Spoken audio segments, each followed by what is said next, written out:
É impressionante perceber como as pessoas gostam de coisas, daquilo que se vê, se usa, daquilo que está ao alcance das mãos.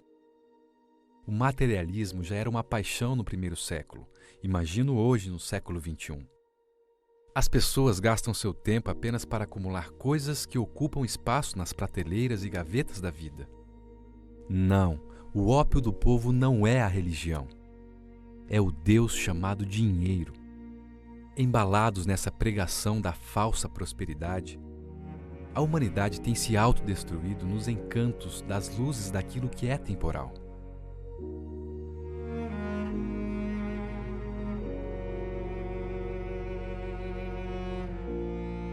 Na segunda carta aos Coríntios, capítulo 2, versos 14 e 17, o apóstolo Paulo diz: Graças, porém, a Deus que em Cristo sempre nos conduz em triunfo e por meio de nós manifesta em todo lugar a fragrância do seu conhecimento. Porque nós não estamos, como tantos outros, mercadejando a palavra de Deus. Antes, em Cristo é que falamos na presença de Deus com sinceridade e da parte do próprio Deus.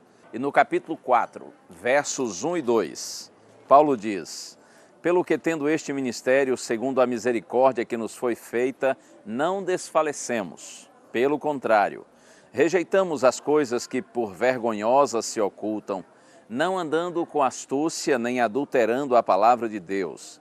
Antes nos recomendamos à consciência de todo homem, na presença de Deus, pela manifestação da verdade. Nesses versos lidos, Paulo faz uma tremenda advertência. Mas é verdade que também ele ressalta o valor de um ministério puro, verdadeiro e sincero. No entanto, é fácil perceber a indignação de Paulo por aqueles que, segundo ele, estavam mercadejando a palavra de Deus, ou seja, estavam comercializando a palavra do Senhor. E Paulo diz que essas pessoas, elas viviam praticando coisas vergonhosas, andando com astúcia e adulterando a palavra de Deus. Se isso acontecia nos dias de Paulo, o que ele diria em relação ao nosso tempo, à nossa realidade? Com a chamada teologia da prosperidade, ou evangelho da prosperidade, um ensino falso, um pseudo-evangelho, que ilude e engana as pessoas, com todo tipo de promessas de cura, de libertação e de prosperidade financeira. Outro dia eu estava no meu carro e liguei o rádio e ali estava um pregador fazendo uma longa oração. Depois da sua oração, ele disse que iria fazer uma promoção, e a promoção do dia era: cada pessoa que tivesse um pedido de oração deveria depositar numa determinada conta bancária um valor de R$2. E ele dizia: gente, são apenas R$2, para que valem R$2? Você deposita R$2 para cada pedido que você tiver. Se você tem 2 pedidos de oração, talvez um por você e um por um filho seu, então você deposita R$4. Se você tem 3 pedidos de oração, serão R$6. E aí você dirá: mas como que o Senhor vai orar por mim, vai interceder por mim? E ele disse: olha, quando eu for ao banco e tirar o extrato bancário da minha conta corrente, vai aparecer o seu nome. E aí, dependendo do valor, eu sei quantos pedidos de oração você tem. E nesse próximo final de semana, ele dizia: eu vou subir ao monte e vou estar intercedendo por você na presença do Senhor em jejum, em oração. E aí, a depender do valor que você depositar, eu sei quantos pedidos de oração você tem, eu sei inclusive o seu nome que vai aparecer no extrato bancário.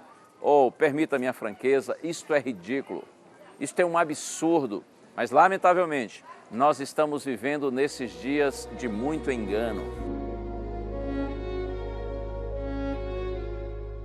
Esses enganadores são identificados por Paulo como obreiros fraudulentos. Está aqui na segunda carta aos Coríntios, capítulo 11, versos de 13 a 15. Porque os tais são falsos apóstolos, obreiros fraudulentos, transformando-se em apóstolos de Cristo. E não é de admirar, porque o próprio Satanás se transforma em anjo de luz. Não é muito, pois, que os seus próprios ministros se transformem em ministros de justiça, e o fim deles será conforme as suas obras. Obreiros fraudulentos, falsos apóstolos, são expressões usadas por Paulo para identificar esses indivíduos que usam o nome de Deus para tirarem proveitos das pessoas por seus interesses egoístas. É claro que dentre esses pregadores da prosperidade pode existir alguma pessoa sincera. De repente o indivíduo está iludindo outros porque ele próprio foi iludido, ele próprio está iludido. Eu não tenho autorização e nem competência para julgar motivos, mas não tenho nenhuma dificuldade para avaliar a pregação e considerá-la completamente antibíblica. A palavra de Deus, como já lhe disse, ela é distorcida.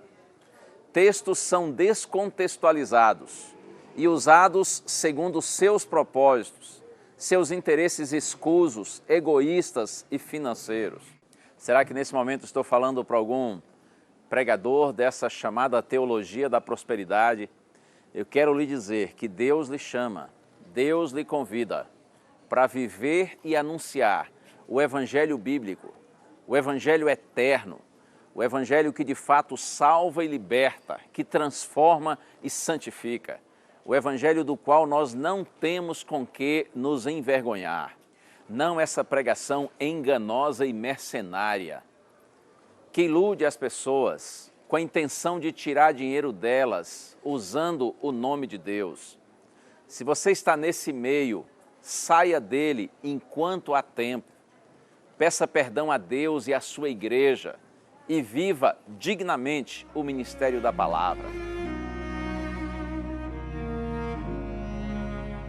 Um outro aspecto importante tem a ver com a questão do dizimar e ofertar. Seria este um ensino bíblico? Eu posso lhe assegurar que sim. No entanto, precisamos saber que nós dizimamos e ofertamos não pelo que nós queremos receber de Deus, mas pelo que nós já recebemos do Senhor. Dizimamos e ofertamos como expressão de reconhecimento e gratidão a Deus. Reconhecimento de que Ele é o Senhor, Ele é o Criador, Ele é o provedor de todas as nossas necessidades.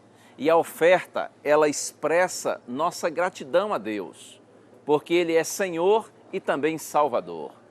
Eu posso lhe dizer que o dízimo revela a sua fidelidade ao Senhor e a oferta é uma expressão da sua gratidão a Deus.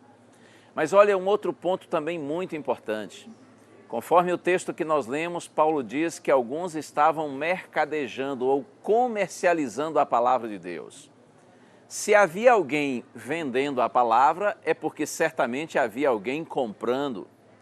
Se o Evangelho da prosperidade hoje tem muito sucesso, não só porque existem pregadores da prosperidade, mas existem também os consumidores desse tipo de Evangelho. E permita-me a franqueza, se você tem vivido consumindo esse tipo de pregação, acredite, Deus, Ele não abençoa gente interesseira e gananciosa, que quer usá-lo para se dar bem, que quer fazer algum tipo de troca ou de barganha vantajosa com Deus. Costumo dizer que os homens enganam e são enganados, mas o Senhor a ninguém engana e por ninguém é enganado. E ainda eu diria para você que essa questão de as doações levadas à igreja em forma de dízimos e ofertas, parte dessas doações serem usadas para o pagamento de salários de pregadores, de líderes religiosos, isso está ok. Segundo a Bíblia, não há nenhum problema nesse sentido. Paulo até chega a dizer que o obreiro é digno de seu salário, que aquele que prega o Evangelho, que viva do Evangelho. Mas é óbvio que isso não significa que os pregadores devem receber salários astronômicos para ostentarem em suas mansões, seus aviões e suas fazendas. O pregador, o pastor, deve ter uma vida digna, porém simples.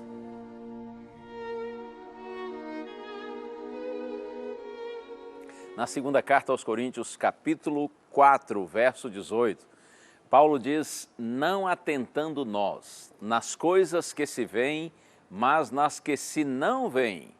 Porque as coisas que se veem, ele diz, são temporais, e as que não se veem são eternas. Nossa atenção como filhos de Deus, nossa atenção máxima, deve estar não nas coisas que se veem, porque, diz Paulo, elas são temporais, elas são efêmeras, são passageiras. Todas as coisas que nós vemos neste mundo estão condenadas ao fogo, à destruição. Isso é só uma questão de tempo. Por isso, Paulo diz que nós devemos colocar nossa atenção nas coisas que não se veem, porque elas são eternas. Existe um mundo maravilhoso preparado por Deus para aqueles que o amam. Existe uma realidade superior e incomparavelmente melhor do que esta, que agora nós temos e nós vemos. É com esta visão, é com essa compreensão que nós, filhos de Deus, devemos viver neste mundo. Acredite, aos olhos do mundo, prosperidade tem a ver com o ter, mas aos olhos de Deus, prosperidade tem a ver com o ser. O que nós levaremos para o céu não é o que nós temos, mas o que nós somos. Nós levaremos o nosso caráter. E eu quero terminar essa reflexão lendo um outro texto maravilhoso de Paulo. E o Deus da esperança vos encha de todo gozo e paz no vosso crer, para que sejais ricos de esperança no poder do Espírito Santo. Que a bênção do Senhor repouse sobre você e a sua casa.